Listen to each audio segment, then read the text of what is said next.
back to the Early Weigh-In podcast here for UFC Vegas 67. Been about a month here without the UFC. Happy to be back breaking down some fights with you. But we've had plenty to occupy us here in the MMA world over the last couple of weeks. Not a lot of positive stuff out there, and bled over into our first event of 2023. Kelvin Gastelum, pulling out fight week here, and in steps Sean Strickland, man, headlining back-to-back main events as he takes on Nassourdine Imavov here. Now moved to 205 pounds, making this one real interesting. And then in our co-main event, Damon Jackson, he's getting the first crack at top 15, taking on Dan Ige. The line is completely flipped from where it opened, making this one pretty intriguing as well. I think we got 12 total fights on the books for Saturday to kick the new year off. A lot of chalky favorites, but there are a lot of close fights. I'm curious to see how they play out as well. I do think there's a couple spots here we can break down, find some money to be made. But as always, I'll hand it over to you to recap the last event we had of 2022 and kind of go over our little heater we ended the year on. Yeah, absolutely. The fourth quarter for the podcast was great in its entirety. You ended up going positive 5 out of the last 6 events of the year, clawing your way back to a positive 3.9 units on the year. Looking over at my card, I was pretty steady the whole year, just kind of not really making big jumps in any of the events. I ended up the year plus 29.9 units positive. And like you said, it was a great finish to the year, and hopefully we can kind of keep that rolling into the next year. Looking at our actual betting cards from the last event of the year, you actually swept the board. You ended up the night plus 3.09 units. You had a bet on Rafa Garcia, an easy parlay with Albazi and Morozov, and a little bit of a sweat in the over 1.5 rounds in Drew Dober versus Bobby Green's 15 seconds. But it ended up hitting as well. Great way to finish off the year.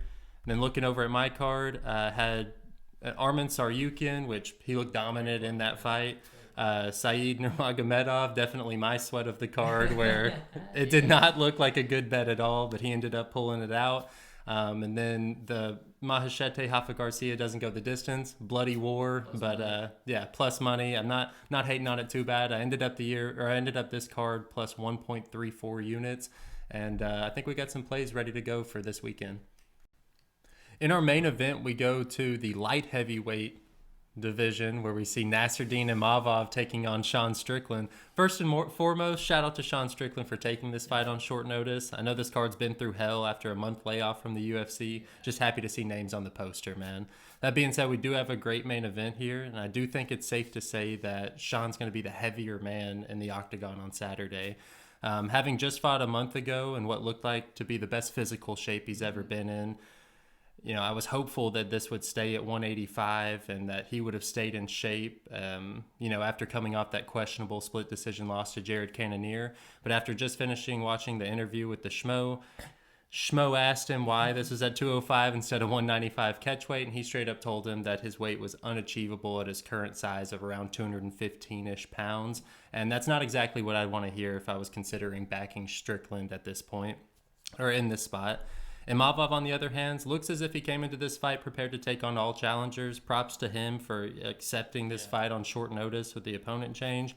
Even though Sean and Gastelum are similar, with their biggest threats being on the feet, it's clear that this is a far different matchup than what was scheduled last week. Sean will be 4 inches taller than Gastelum, 5.5 inches longer in reach, and offers an orthodox striking stance as opposed to Kelvin's southpaw.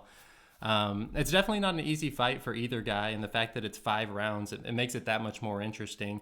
On one end, we know this is Imavov's first ever 5-round fight, which is especially concerning considering the cardio problems he's shown in the 3 rounds fights so far in the UFC. By that 3rd round, in all of his fights, you can see his body language. He just looks exhausted, and he can still explode with technique, which makes him dangerous even when he's tired, but he struggles to keep his guard up, and it allows for his opponents to land way more shots than they should. For Sean, I'm less worried about him being outworked and more concerned with the actual shape that he's currently in. As we've seen in the past few main events, he's more than capable of going 5 rounds without a hiccup. Sparring has kind of always been his favorite method of training, and at this point, it's just like autopilot if all you're going to do is stand and strike with him. Where I'm having trouble is how Imavov plans to approach this fight. Imavov's footwork is much better than Sean, the way he bounces in and out of range, but it can be extremely taxing as the fight goes on. So if he can't make something happen on the feet early, I could definitely see the pressure of Sean kind of getting to him in the later rounds.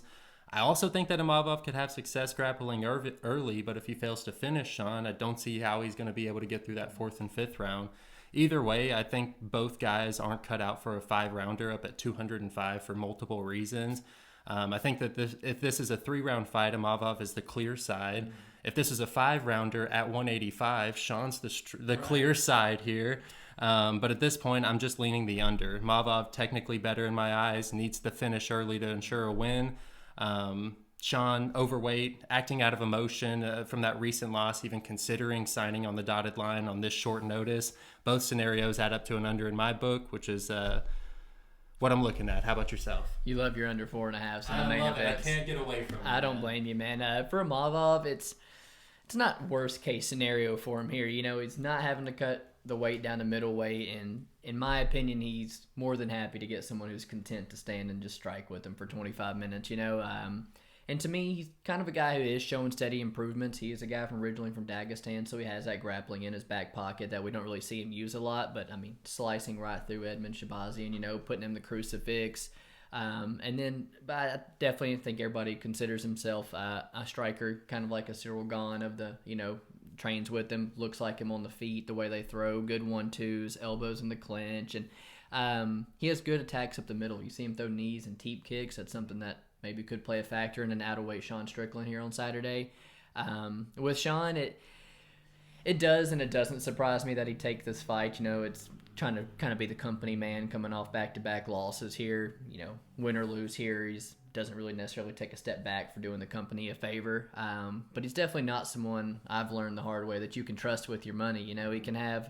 He just lets his ego get the best of him. He's never really willing to fight an opponent where their weakness is. He almost wants to fight them to their strength, and not to mention his skill set is pretty limited as well. It's just the jab, the right hand, cocksucker guards, but there is some quality to it.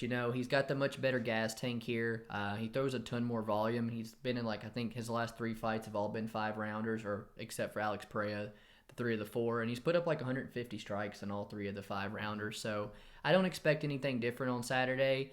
But I don't think we're getting that same Sean Strickland. I told you I didn't even see the Schmo interview, but I've seen him take that 195 fight with Brendan Allen at catchweight. So to see this one at 205 made me think Sean was no way in his mind getting down to 185 or 95. So in terms of betting, I have laid off the money line. I think neither of them have a clear path to victory. I think it's super close on the feet, little time to prepare for either one. I'm going to favor the guy who's on the 8-week, fight camp, who was disciplined over the holidays, not drinking beer, eating pizza, like Strickland said. The one knew he was going to be fighting Saturday. So Imavov is the pick for me.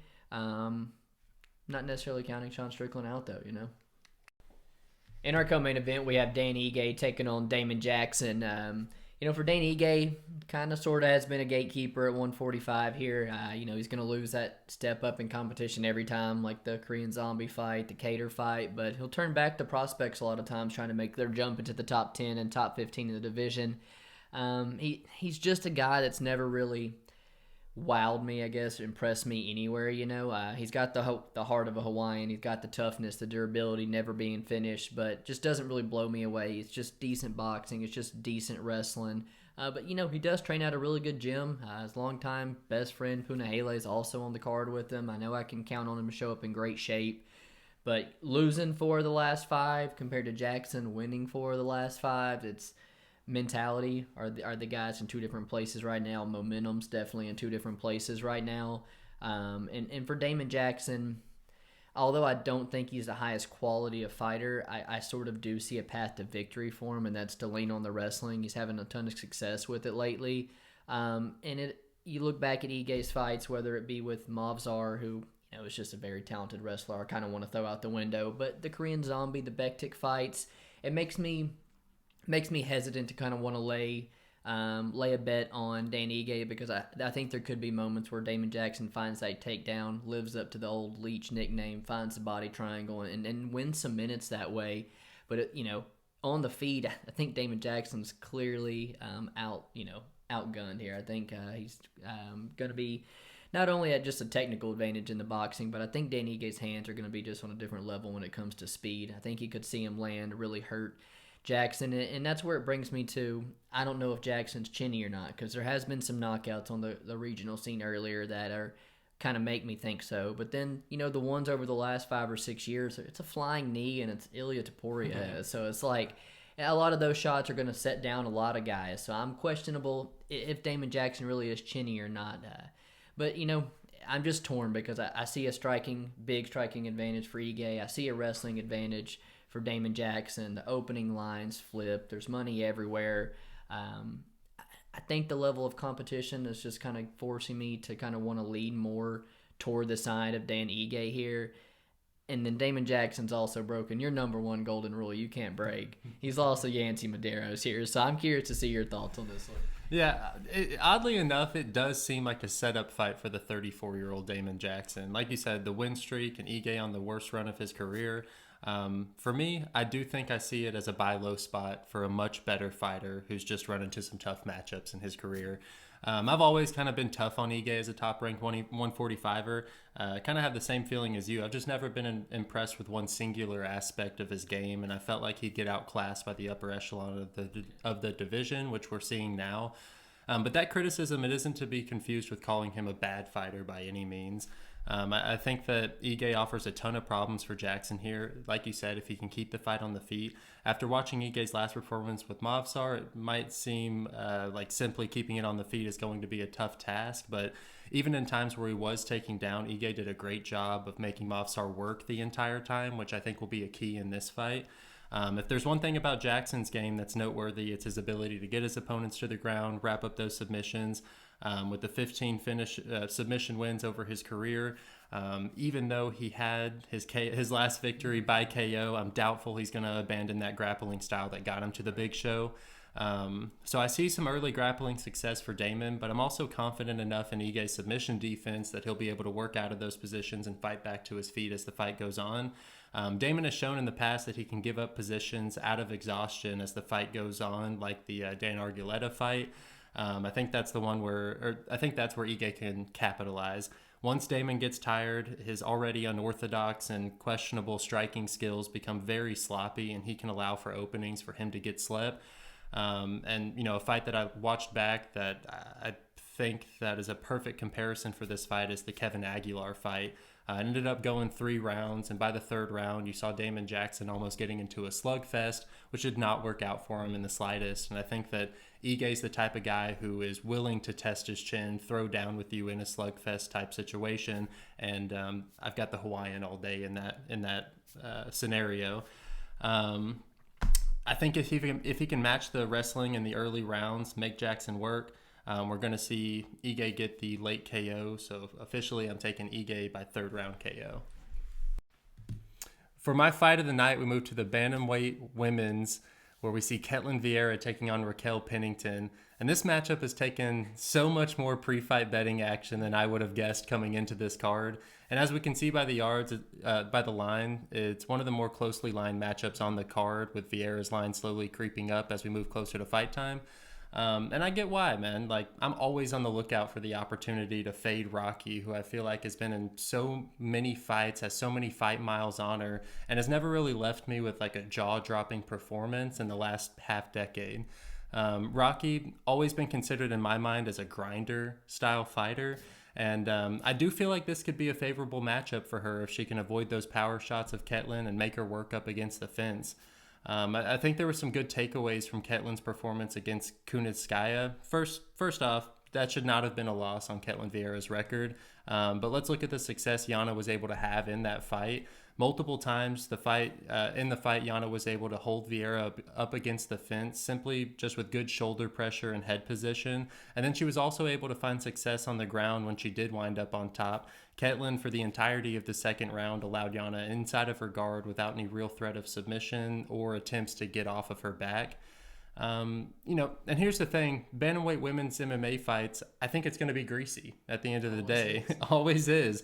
That being said, the finishing upside, it is on Vieira's side because of the striking power, but it's tough for me to believe that she's going to finish Pennington, who's fought the who's who in the UFC, and the only girl to ever finish her was the champ Amanda Nunes, and even that took 5 rounds to accomplish. Another thing I like to look at is the experience advantage Rocky has over Ketlen. I mean, she's gone through her Invicta career, finished the Ultimate Fighter, and even had her first fight in the UFC before Ketlen had even made her professional debut. If this becomes a grindy 15-minute fight, I tend to side with the more experienced fighter. And, truthfully, I do think that there's going to be plenty of opportunity for Rocky to implement that exact style against Vieira. But I think you might feel a little bit differently about this fight. I do feel a little bit differently, but at the same time, man, as the week has progressed, I do have my worries. It's an extremely close fight, probably going to be a nail-biter. Both girls kind of the same skill set to the extent they rely on being the stronger of the girls, to typically have success. And that is why I kept coming back on the side of Vieira heavily, but not so heavily. I think she will be able to outmuscle Rocky in a whole lot of the clinching, the cage control, and that's the fight she's ready for. And this time, whereas with Holly Holm, who's also very physically strong, I think she was prepared for a kickboxer, not someone who was going to go out there and try to hold her up against the fence. And I feel like she'll be able to neutralize some of the cage control that Rocky's going to bring in. And she's got good judo, some judo throws in the clinch as well. I feel like, she's probably more likely the one to wind up on top to do the damage. And it's that striking range against Holly Holm, against Miesha Tate that really impressed me, with Ketlen Vieira. She landed really good shots, and she was losing the minutes against the fence against Holly Holm. It was actually the minutes that she was winning at range against Holly that won her that fight, and that's what impressed me, the most. And coming off back-to-back 5-rounders here, I'm expecting a really good gas tank for 3 rounds, and that's something I would definitely think she needs to have, because that's something I can always guarantee Rocky is going to have, is a good gas tank. But her success lately, it's just not really at the level of girls Ketlen has really been fighting. Chason, Ladd, they're both girls who struggle to make the weight limit for 35. Both tend to fade down the stretch. At 31, I think Ketlen is just kind of starting to put the right things together, coming into her own, close to being that, new title challenger, fresh life to the division. It seems like she's been so close to the number 1 contender fight a couple times now, and I think beating someone like Rocky is going to, just add another nice name to the resume. But again, I kind of got on it a little bit early. I did drop 1.5 units on her because I do cap Ketlen around a minus 145, minus 150. So I see value on my bet, but I'm not as happy as I originally was making it, because it's a women's MMA fight, because it's probably going to go to decision. And then I got to trust the judges to make that decision correct at the same time. So Ketlen Vieira is the side. If you bet her, if you don't bet her, I don't blame you for passing, For my fight of the night, we're going to go to the men's bantamweight division here, where we see Umar Nurmagomedov taking on Raoni Barcelos. It's easily probably one of the most anticipated fights to talk about this week. Fans loving this one. For Umar, is one of the guys following in Khabib's footsteps. This guy's 26 years old, making him, I think, 9 years younger than Raoni Barcelos here. He's undefeated, defensively sound as you could be in his 3 UFC fights. Tape index stats show him taking 10 significant strikes. That's the only time he's been hit. You love to see that. And he's actually not a bad striker. He's one that will engage on the feet more than you see Khabib and Islam do. Has a lot of kicks to his arsenal because he's not afraid to be on his back for you to take him down. But for the most part, he does know where his strengths lie, and he sticks to the game plan, and that's by taking you down and controlling you. And if you're content like Nate Maness to just lay there and not even try to get back to your feet, he'll win 15-minute fight with 15 minutes of control time. If you make one mistake to try to get back to your feet like Kelleher, he's going to submit you in like 2 minutes. The rear naked choke, favorite submission.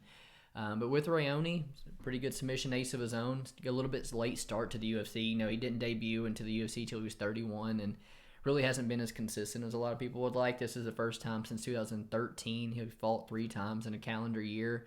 But he has always been considered dangerous, a little bit underrated, good boxing, fast hands, and again, phenomenal jiu-jitsu, good submission game. But, a lot of times I think we see a dominating wrestler just be too much for a jiu-jitsu guy who's willing to try to play that submission game off his back. And I think I trust Umar enough to, to not make a mistake if he is in the guard and to ride out the minutes there. And, it is 8 years ago. It is in 2014.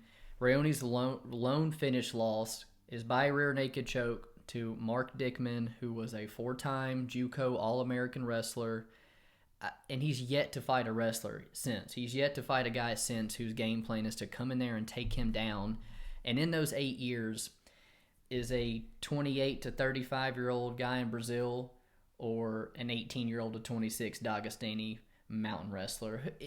Whose wrestling is making the improvements, throughout that time? So my gut tells me that minus 350 might have been some value. We might see Umar find the takedown and find the submission early. And then the other part of me is like, you don't let Barcelos escape you at plus 800 like you got, against any bantamweight on the roster. So I am in a pickle, but my pick 100%, man. I think Umar Nurmagomedov finishes him. Yeah, man, like you said, Raoni Barcelos plus 800 against insert any bantamweight. I'm taking that number. At the end of the day, he is 35, but he is extremely skilled. This marks his 9th UFC fight and a multitude of finishes. I mean, I guess I could see what you're saying where Nurmagomedov kind of outclasses him everywhere, and maybe I am kind of anticipating a banana peel slip, that could happen. But I do think that Raoni is also skilled enough that if there is any type of slip up from Umar, he'll be able to capitalize on it. And at 11%, honestly, I'd like for this 26-year-old to prove to me that he's a minus 1,000 or more favorite. So I'm willing to take the flyer on Barcelos plus 800. Moving on to my fighter to watch. I mean, of course, this is my fighter to watch, right? Jimmy the Brick Flick coming out of retirement after more than a 2-year layoff, jump right back into the shark-infested waters of the UFC flyweight division. He initially retired riding a 4-fight win streak and coming off an incredible flying triangle finish over Cody Durden. He credited his reason for early retirement at 30 years old to focusing on his family as well as lack of fighter benefits, amongst other things. He's since split up with his wife and has decided to make his daughters proud by pursuing his goals as an MMA fighter. And, it wasn't on a whim decision either. He's been in the USADA testing pool for well over the 6 months required for him to make the return. I think the general public has less faith in Jimmy than the odds makers did initially. His opening line has been absolutely beat to death from plus 114 to nearly plus 300. I think it's safe to say the MMA community as a whole is excited to have him back on the roster, and that's why he's my fighter to watch.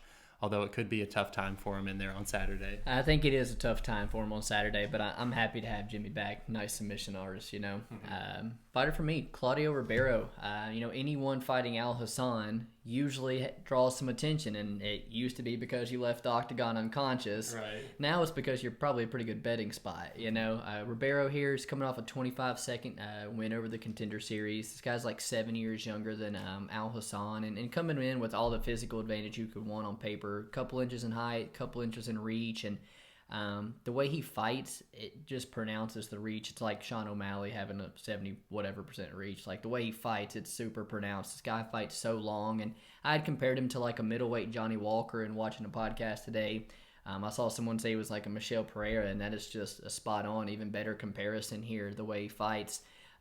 With Al Hassan, I just think the time that the guy took off dealing with all the bullshit outside the cage really took some away from him, and now he's up at middleweight, not even a welterweight anymore, and the gas tank just falls off drastically after round one. I don't think he's ever had a win outside of round one, and I've seen Claudio before his Contender Series, get a round 5 finish, and a gas tank like that can prove huge in a fight against Al Hassan. And all the physical tools to get it done as well. But the fight in general is just one to keep your eyes on. I think 19 of the 21 finishes combined for the two are in round 1. So I'm curious to see the approach Ribeiro's going to take. That's why it's my fighter to watch. Is he going to take the Lazez approach and outpoint this guy? Or is he going to get in there and throw leather like he's used to? So Claudio Ribeiro, excited to see you on Saturday, man. Fighter to watch. All right, so I think we're both on similar dogs this week, but to kind of mix it up and give you guys a little bit more of a look, I have picked Priscilla Cachoeira as my underdog pick for the week. Now, Priscilla, she does have a bunch of holes in her game that fit right into Sijara Eubank's game. Like, yes, she gives up the takedowns rather easy, and Sijara is more than happy to just sit in top control and ride this out. That being said, Sijara Eubanks 7-7, being over a minus 200 favorite against anybody, and then not to mention this fight being in the flyweight division, that's going to be an extremely tough cut for Sijara Eubanks, who has shown weight cutting issues her entire career. Priscilla Cachoeira cracks, and I know she carries that power into the third round. If this fight will take place on the feet at the start of every single round, and I could see the beginning of that third round being tough news for Sijara, and I could definitely see Priscilla showing up to that. So that is why she's my underdog to watch. Although I might not be playing her, I do think that she's potentially a great value spot on this card. I like it, man. Underdog for me, Raoni Barcelos, and again, I think a lot of favorites do come through on the first card here for 2023, but there's not really ever been a fight that I can think of where mathematically it just didn't make sense. I was in such a predicament. It's like regardless of if I think Umar is going to win this fight like I do, it's about the number that gets put in front of you from the bookies. And, man, I was happy with plus 650. I saw plus 700. You were able to snag a plus 800. Man, we're talking at almost 10, 11% odds, and there's not a bantamweight on the roster that I think Raoni has not only that chance to win, but, we've seen plenty of injuries to happen as well to cash these tickets over the last year. And Umar, he's never been tested, never made to work, never even really been hit. So for you to have never been in any adversity, to now be the biggest favorite of your UFC career in your hardest test to date in your UFC career, the name Nurmagomedov carries so much weight, and he's going to need a takedown in the first 2 minutes with a submission to really cover that price tag, and I can't see that happening. So out of principle, I don't know if it's a full unit that I'm willing to lose because I think I'm going to lose it, but I am probably going to let go of a quarter unit or a half unit plus 650, man. For my prop to watch, I've got the fight doesn't go the distance in the main event. I'm waiting for FanDuel to open up their props. I think that they'll probably put it around the minus 120-ish, and I think that that's plenty of value. I've kind of already expressed the reasons, but to just hit the highlight points, Imavov, he's always had cardio issues, and he's shown them in his 3-round fights, this being his first ever 5-round fight, up at 205 pounds. I do think that he's going to have an issue as the fight gets into the later rounds. Sean Strickland, on the other hand, 5 rounds, usually no issue for him, but this is at 205 pounds. He's out of shape. He wasn't training for this fight. We know that he was eating pizza, drinking beer, and riding his motorcycle. And crashing his motorcycle. And I just don't think that he is even in a place where he can go a good 25 minutes. I could definitely see this fight getting extremely sloppy if there's not an early finish from Imavov. And if that's the case, I do think that Sean will find the finish in the later rounds. So in both of those scenarios, we're getting fight doesn't go the distance. And I love it for the price tag at minus 120. I dig it as well, man. Prop, I'm going to go Mateusz Rebecki inside the distance, minus 185. I know that was there for about a day or two. It's been since changed to like minus 210, minus 225, and I still think that's an excellent parlay piece. Or you can chase the under 1.5, which is a much better like minus 140 tag. Rebecki is taking on the newcomer in Nick Fiore here, and you look at that guy's record, and Dana was right. It is not hard to make it to the UFC or at least the Contender Series. If he looks like he's got the best manager in the world. Nick is 6-0. His opponent's combined record, 46 wins, 234 losses. This guy has fought the notorious Jay Ellis twice in his career. He's only fought 2 guys with a barely .500 record. He does train with the New England Cartel, Tyson Chartier, Rob Font, Calvin Cater, but I think the guy's just bitten off way more than he can chew here on a short notice debut. I really like Rebecki to find this takedown early. Put this guy away with either ground and pound or submission. I do know Nick is a black belt on the mat, so potentially maybe can stay safe from some of the submission attempts, but I think he could get put in a bad position where he's just finished with ground and pound. So minus 185, even minus 250 for a minus 800 to get it done inside the distance when he's tons of finishes on the regional scene. I think it's an excellent price, man. Pretty heavy on Rebecki inside the distance. For my best bet of the night, I am going with Dan 50K Ige, man. Okay. I think that this is a perfect buy low spot for him. I think if he can keep this fight on the feet, he absolutely fucks up Damon Jackson. And even if he can't keep this fight on the feet, I think that he's going to be able to work his way back to his feet. for long enough to where Jackson will completely be depleted. He's going to make problems on the feet, and Ige's going to catch him clean. And we might see the exact repeat of the Kevin Aguilar fight where he gets slept in round 3. I'm on Dan Ige here and decently heavy. I like it, man, and I'm starting to feel the same way as you. Best bet for myself, a fight we really hadn't touched on at all. I'm going to go Punahele Soriano. Got him at minus 155, and just a few short words, I think Puna's going to hurt this kid, man. I do. I think he's got the great style to do so as well. His forward pressure is exactly what you need to fight a kickboxer like Kopylov, who likes to keep his range, who likes to use a bunch of kicks. And in the Apex cage, you don't have to track him down too far. And, once you close that range, it's a whole lot easier to land that big overhand he likes to land. And we see Kopylov circle off the cage, leaving the chin so high in the air numerous times. And then up against the cage, I think Puna can land some of the takedowns of his own if he wants to mix things up. He is a collegiate wrestler. Kopylov has clear holes in the grappling that Duraev was able to exploit, completely gassed. That Carl Roberson, the glory kickboxer, taking you down, submitting you within 30 seconds of getting you down. He has got your back and making you tap. That's just not a good look. Puna, coached by Eric Nixick, training with just world-class talent in Vegas at all times, man. The guy hits like an absolute truck. So much stronger in, the clinch positions. And, Kopylov just doesn't even throw volume. That's, how do you win fights as a kickboxer if you're not even really willing to throw your hands? I like the finishing upside Punahele has here to get the job done. I'm going to pick him by TKO. I am more of like a money line bettor, and I thought minus 155 is pretty generous, so best bet, I got 2 units on Punahele. Think he gets this guy out of here Saturday. Moving on to our quick pick section of the podcast, we start off the night in the women's flyweight division where we see Priscilla Cachoeira taking on Sijara Eubanks. I will never bet Sijara as a minus 200 favorite.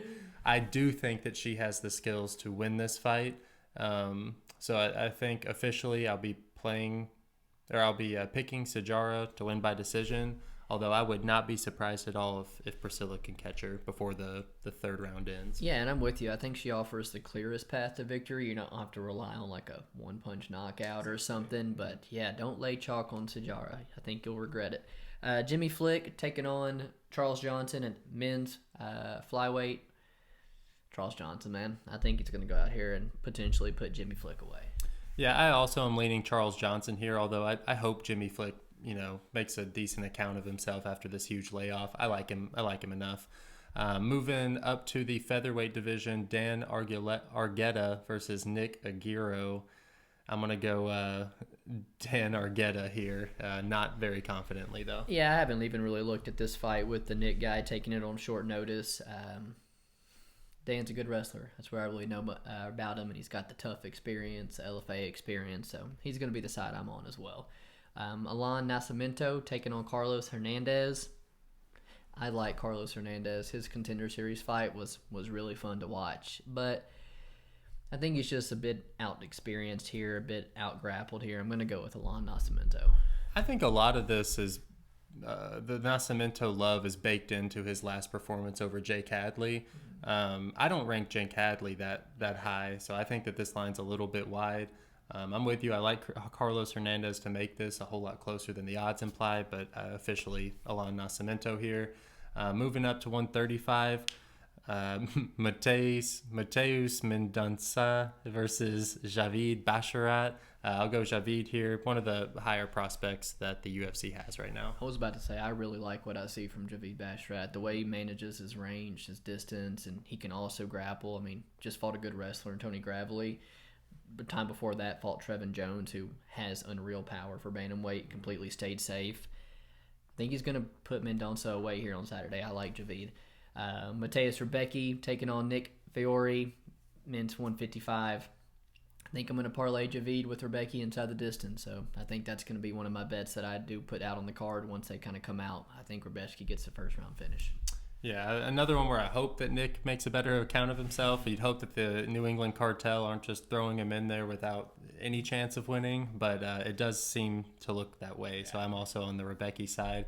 Moving up to the middleweight division, Abdul Razak Al Hassan versus Claudio Ribeiro. I actually like the fact that there's no wrestling threat for Al Hassan here. I do think he's gonna get a partner who's willing to stand and bang, and we saw that in the Joaquin Buckley fight. It didn't work out for him. I think that luck might turn in his favor this time. I'm actually gonna go with Al Hassan here.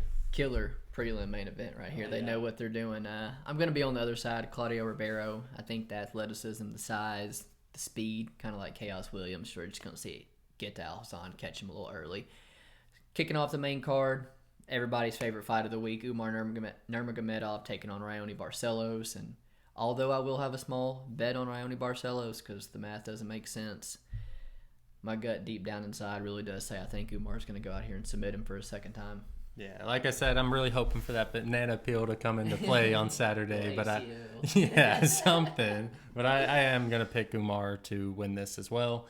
Moving on to the women's bantamweight division, Ketlen Vieira versus Raquel Pennington. I've made my case for Pennington. I do think that she's going to get the dub here. I'm going to be on the opposite side with Ketlen Vieira. I got 1.5 units on her. Do I wish it was maybe like 0.5 units on her? Yeah, I do. It's going to be a close fight. I guarantee you it goes the full distance, but Ketlen's going to be my pick. Moving on, Punahele Soriano taking on Roman Kopylov at men's middleweight, and best bet of the card for me is Punahele. I got him by TKO. Yeah, after hearing the breakdown for it, I think Punahele's a rather safe bet and a decent enough price tag, so I'm also going to go with him. Moving on to the co-main event, Dan Ige versus Damon Jackson. Buy low spot for Dan Ige. I think it's his time. Yeah, I think you and I have talked about it enough. I think I've heard what I need to hear as well to kind of get me on the Ige side. Could see a bet from us both on him. And then in the main event, Sean Strickland taking on Nassourdine Imavov. I think we're going to disagree on the first main event of the year. I'm going to take Imavov. I'm just going to stick with the guy who I knows prepared and knew he was fighting Saturday. Yeah, you're right. I think I'm going to go with Sean Strickland here. I just like his 5-round experience, man. And Imavov, I don't know. This one wasn't the main event. It was supposed to be Jeff Neal Rachmanov. No, this was always main event. Okay, he gotcha. was prepared for 5 rounds. Okay. Well, still, I'm going to go with Sean Strickland here. 205 though. At 205, yeah, no, it's a whole different game. So yeah, I'll go Sean Strickland here. Disagreement on the first card of the year. Make it interesting here. Appreciate you guys hanging out with us. First UFC event, been interesting. Couple fights fall apart, but thanks to Sean Strickland to keeping this one together here. Total of 12 fights. Appreciate you guys hanging out with us. We'll see you next week. Peace.